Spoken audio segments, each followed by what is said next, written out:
ಚಲಿಸ್ತಾ ಇದ್ದ ಸರ್ಕಾರಿ ಬಸ್ನಲ್ಲಿ ಆಕಸ್ಮಿಕವಾಗಿ ಬೆಂಕಿ ಕಾಣಿಸಿಕೊಂಡು ಬಸ್ ಸಂಪೂರ್ಣವಾಗಿ ಸುಟ್ಟು ಹೋದ ಘಟನೆ ಗೌರಿಬಿದನೂರು ತಾಲೂಕಿನ ಯಮಗೊಲ್ಲಹಳ್ಳಿ ಬಳಿ ಶನಿವಾರ ಮಧ್ಯಾಹ್ನ ನಡೆದಿದೆ.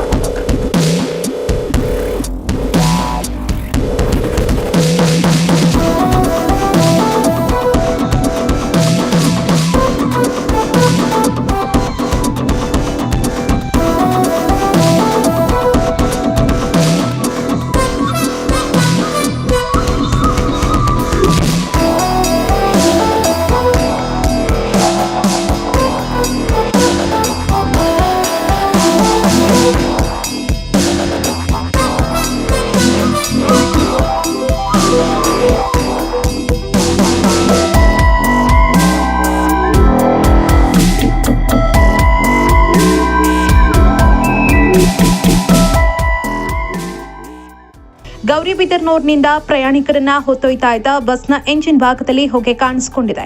ಕೂಡಲೇ ಚಾಲಕ ಬಸ್ ನಿಲ್ಲಿಸಿದ್ದು ಸುಮಾರು 30ರಿಂದ 40 ಮಂದಿ ಪ್ರಯಾಣಿಕರು ಸುರಕ್ಷಿತವಾಗಿ ಕೆಳಗೆ ಇಳಿದಿದ್ದಾರೆ. ಪ್ರಯಾಣಿಕರು ಇಳಿದ ಕೆಲವೇ ಕ್ಷಣಗಳಲ್ಲಿ ಬೆಂಕಿ ಇಡೀ ಬಸ್ಗೆ ವ್ಯಾಪಿಸಿ ಸಂಪೂರ್ಣವಾಗಿ ಸುಟ್ಟು ಹೋಗಿದೆ. ಬಸ್ನಲ್ಲಿ ಸುಮಾರು 30 ವಿದ್ಯಾರ್ಥಿಗಳು ಸೇರಿದಂತೆ ಹಲವು ಗ್ರಾಮಗಳ ಸಾರ್ವಜನಿಕರು ಪ್ರಯಾಣಿಸ್ತಾ ಇದ್ರು ಎನ್ನಲಾಗಿದೆ. ಅಗ್ನಿಶಾಮಕ ದಳದ ಸಿಬ್ಬಂದಿ ಸ್ಥಳಕ್ಕೆ ಆಗಮಿಸಿ ಬೆಂಕಿ ನಂದಿಸಿದ್ದಾರೆ. ಪ್ರಾಥಮಿಕವಾಗಿ ಶಾರ್ಟ್ ಸರ್ಕ್ಯೂಟ್ನಿಂದ ಬೆಂಕಿ ಹೊತ್ತಿಕೊಂಡಿರುವ ಸಾಧ್ಯತೆ ಇದೆ ಅಂತ ಕೆಎಸ್ಆರ್ಟಿಸಿ ಡಿಪೋ ಮ್ಯಾನೇಜರ್ ರವಿಶಂಕರ್ ತಿಳಿಸಿದ್ದಾರೆ. ಅದೃಷ್ಟವಶಾತ್ ಪ್ರಯಾಣಿಕರು ಸಮಯ ಪ್ರಜ್ಞೆ ಮೆರೆದಿದ್ದರಿಂದ ಯಾವುದೇ ಪ್ರಾಣಹಾನಿ ಸಂಭವಿಸಿಲ್ಲ. ವರದಿ ನರೇಶ್ ಬಾಬು, ಗೌರಿಬಿದನೂರು.